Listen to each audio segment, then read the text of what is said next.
Discover for this video ay manghuhuli kami ni Dominic. Yes, Dominic. Manghuhuli kami ni Dominic ng kuhol tsaka hipon na maliliit, yung native na hipon natin dito sa Pilipinas. So magkita-kita na tayo sa sa dalawang bilog kung tawagin nila dito sa area C. Doon tayo manghuhuli ng hipon tsaka ng mga kuhol na i-culture din natin sa bahay para i-testing natin kung mag-i-improve pa pag kinulture natin. So kita-kita na tayo dun sa dalawang bilog kung tawagin nila. Diskarte, andito nga tayo at sisimulan natin yung panghuhuli ng mga hipon tsaka kuhol. May nakuha na tayong 3 kuhol, tapos tayo mag-set up tayo ng trap dun banda para makakuha tayo ng hipon. Try natin kung may hipon dito.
Ito kami ng huli noon, pang-ulam pa nga namin.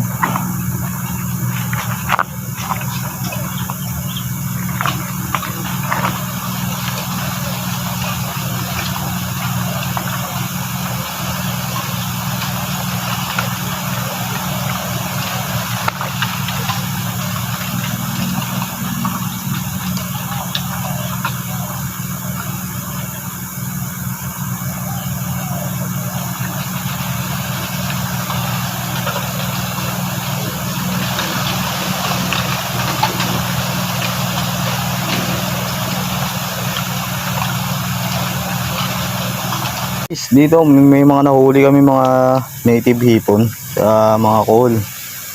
Dami pa nga ritong call. Kaway ka muna, Jo. Yeah. Ang dami dito. Sulit yung punta natin. Ginabi na tayo sa pag-update. Ito na nga pala yung mga nakuha nating native na hipon. Ayan eh. Grabe. Bukas kukuha pa kami ulit doon ng aking kasama. Ito yung mga kohol. Lalaki oh. Ano ba mga kadiskarte?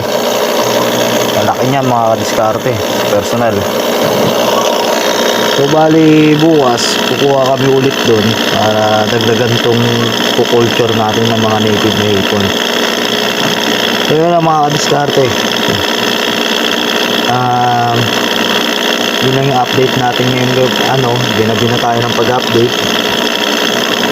So huwag nyo na nakalimutan mag-like, comment, pa-share na rin at mag-subscribe kayo sa ating channel. Maraming salamat.